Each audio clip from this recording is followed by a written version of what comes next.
Meanwhile, Theresa May is on her first trip to Africa as Prime Minister. We talked about this yesterday. She's been discussing trade and investment, but back home, many people have been discussing something else, the Prime Minister's dance moves.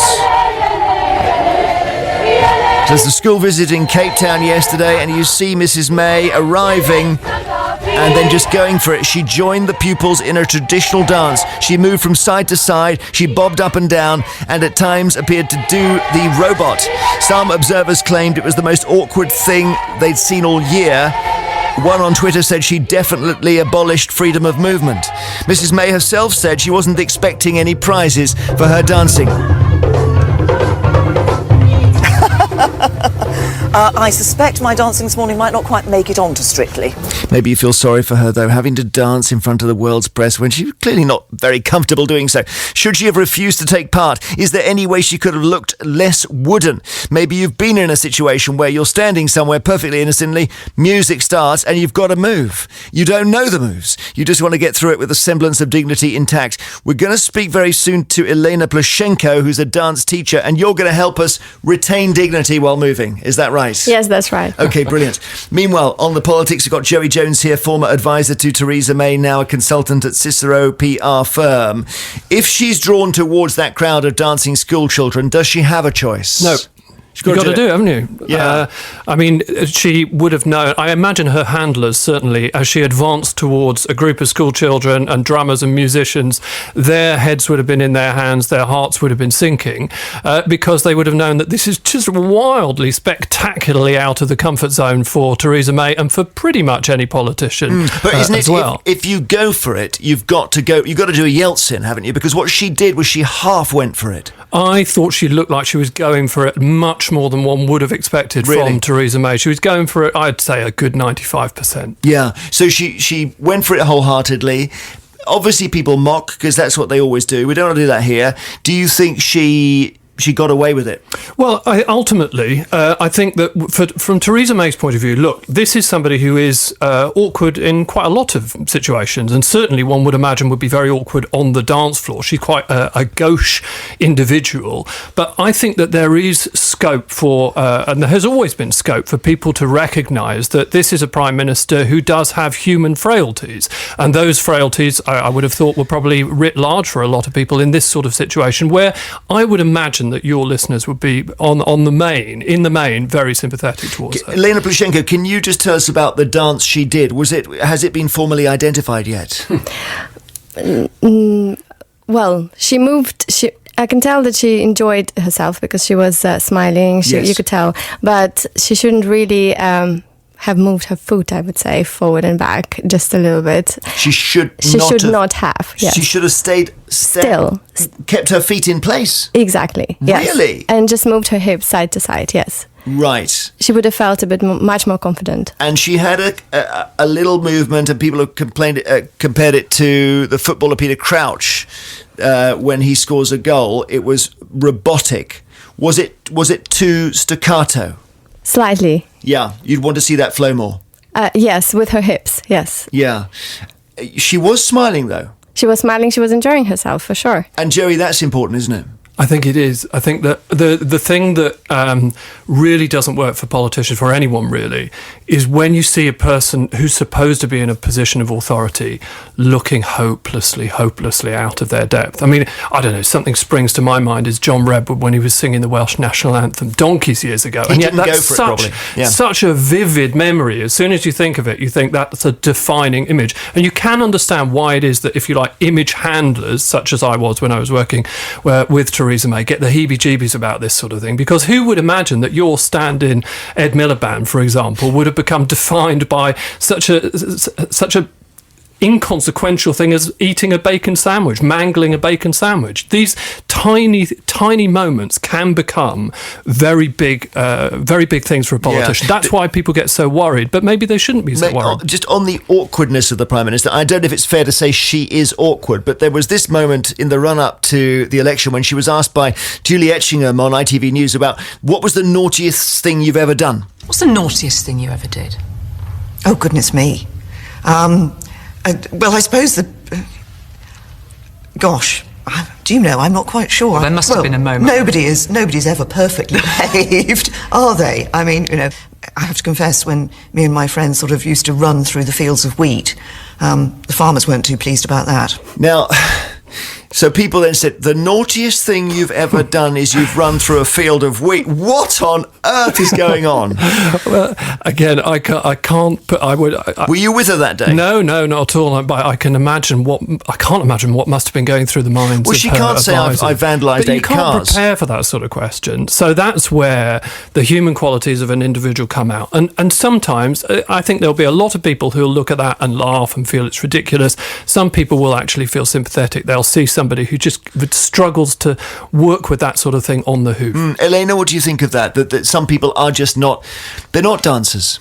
Everyone is a dancer. Really? Yes, I believe that, and I totally stay true to that. Yeah. And sympathetic, for sure. When I watched the video, I did see that she enjoyed it. Maybe there was a tremendous feeling going inside her on, but she did try. She did enjoy. Just as a technical issue, like I say, a couple of things could have been done differently. And you and I, you're gonna help me understand how to do a dance in a confined space when you're not expecting Exactly. the music. All right, Yes. so we're going to do that next. Looking forward to it. There's a story about Bill Clinton, Joey Jones, where he was in, I think it was an African nation, and they said they offered him 3 shirts to wear for dinner, and one of them was spectacularly crazy. The middle one was sort of middle, and the one, you know, on the right of they laid on his bed was more conservative. And he had a conversation with Blair, and I think this might be in Campbell's diaries actually. And Clinton said, "Which one do I wear?" And Campbell said, "You want to wear the one that's the least showy." And Clinton said, "No, I want to wear the one that's most embarrassing, because when people see it back home, they think that poor guy, he's been made to walk around in that shirt, and it obviously wasn't his choice." And there's a bit of that going on here, isn't there? I think there is. Do you think we're overcomplicating these things? I mean, I think sometimes people criticise. People say we get these incredibly anodyne and uninteresting politicians because they're so safety first, because we overanalyze these sorts of things. And then, like I say, a moment comes along that should be just a nothing, like having breakfast for Ed Miliband, and people laugh about it like months and months afterwards. So we, I think, as commentators and as voters, we try to have it both ways. And sometimes we're a bit crueler than we should be. Thank you, Joey, very much indeed. Former advisor to Theresa May, consultant at Cicero PR, Joey Jones.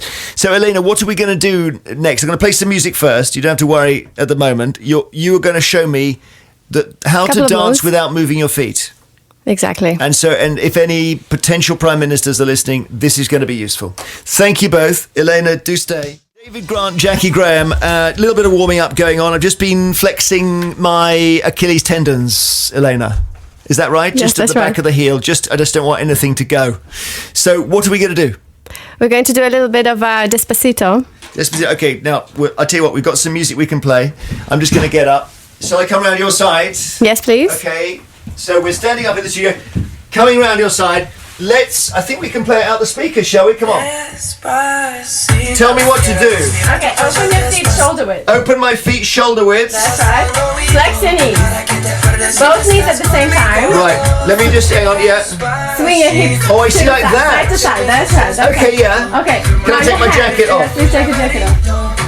So this is if a dance is suddenly sprung on me in a confined space.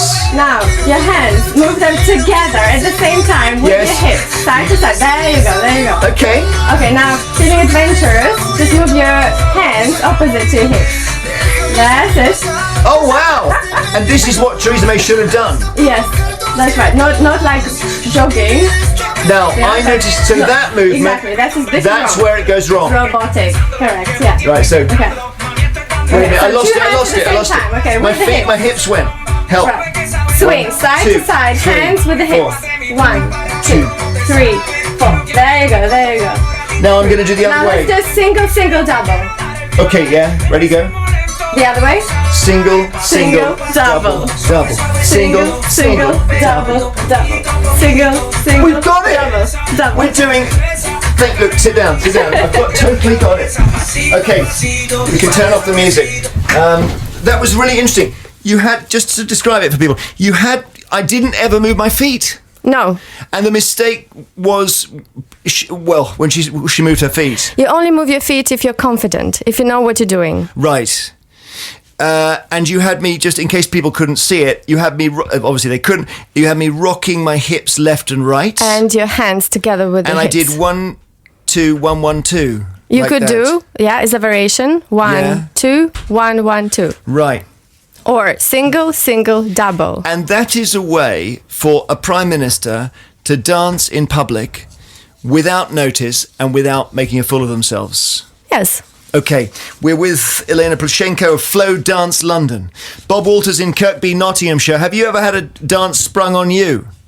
Well, yeah, only a few weeks ago, actually. I was on holiday in Malta. Okay, and the music started? Yeah, well, we're in this bar. The first time I've been in on a bit of an evening of entertainment, and this woman from across the other side of the room just came across and said, come on, have a dance.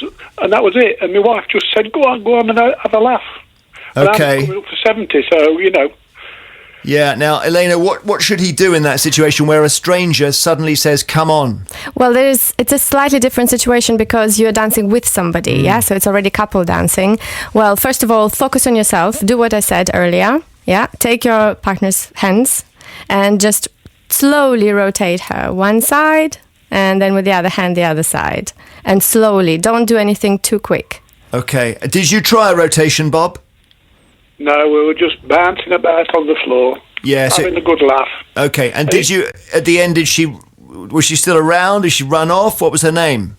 I don't know what her name was. She was a Geordie. And funnily enough, the next day we were moving out of the hotel to come home, and she was actually staying in the same place.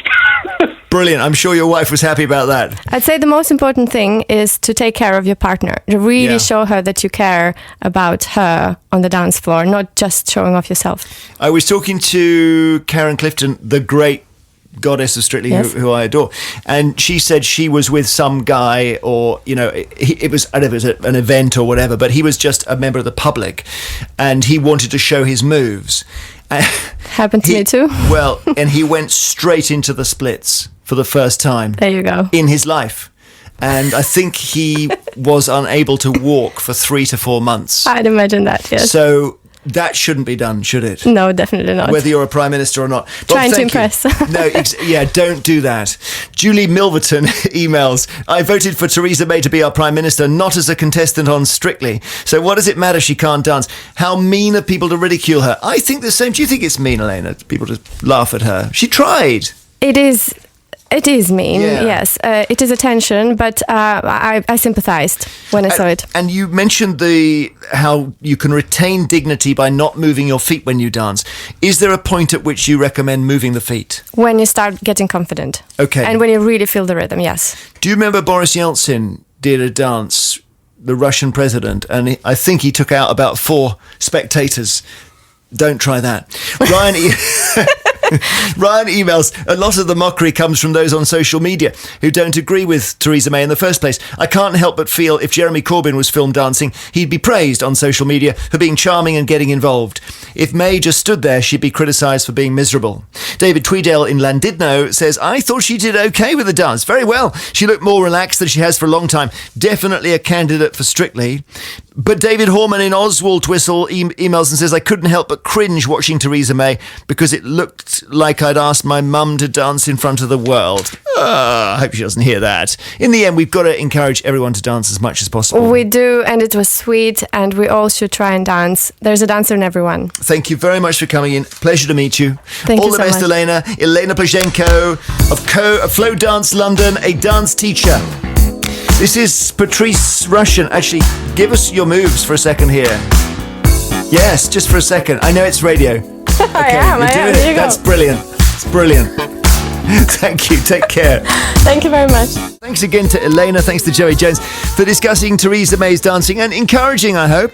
Hugh Texter says, I think she did really well. We know what it's like when you're sat in the front row of an audience and the person on stage picks you out to do a dance. You feel like the most awkward person on the planet. Not only did she have to dance in front of the kids, but she had to do it in front of the entire world. And brilliant advice from Elena. Just if in doubt, do not move your feet, because that's where it starts to go wrong. Rob McBride in Ellesmere Ellesmere in Shropshire. You were scarred for life, basically, by an incident when you were 10. Jeremy, I was, yes, in Ellesmere Youth Club when I was 10, a long time ago now. So what happened? I was dragged from underneath the table tennis table where the lads were mainly hiding from the girls who wanted to dance to some 60s or 70s tune. And, oh my God, I hated it. I still remember it so vivid. But in more recent times, I've been dragged up. Some people say I've been dragged up. I was pulled up to dance Bulgarian folk dancing in the EU Parliament about 2 years ago at the European Tree of the Year Awards, which I was hosting. The European Tree of the Year? And Eurovision for trees without the bad singing, yeah. Right, and it was the Bulgarian Parliament you went to? No, EU Parliament. The EU Parliament. EU Parliament, and the Bulgarian folk dancers who were there decided the host should come and have a bit of a... And I couldn't keep my feet still because we were whizzing around. It was very good. I did enjoy it, and I wasn't scarred for life by that occurrence. Is that the one where you sink down onto your backside with your knees bent and then kick out? No, that's more Russian-Ukrainian, I think. Bulgarian was pretty energetic, but it was a lot of fun, and I think it helped that I'd had a couple of beers as well. That relaxed me. Well, that's a good point. Thank you, Rob, very much. Matthew Wakefield says, I find it very irritating that people are mocking Theresa May. She might have made a bit of a fool of herself. People should get off her back. She was elected to run our country, not to be a dancer. I just wanted to give her a big hug. I hope she didn't go and think, oh, that was all awful. I'm really embarrassed. Andrew Edwards is in Camberwell, London, and says, I'm glad she got into that dance. South Africa is a vibrant country. The music is brilliant. Dancing is a big part of the culture. It wasn't remotely embarrassing. It just takes a while to get into the beat.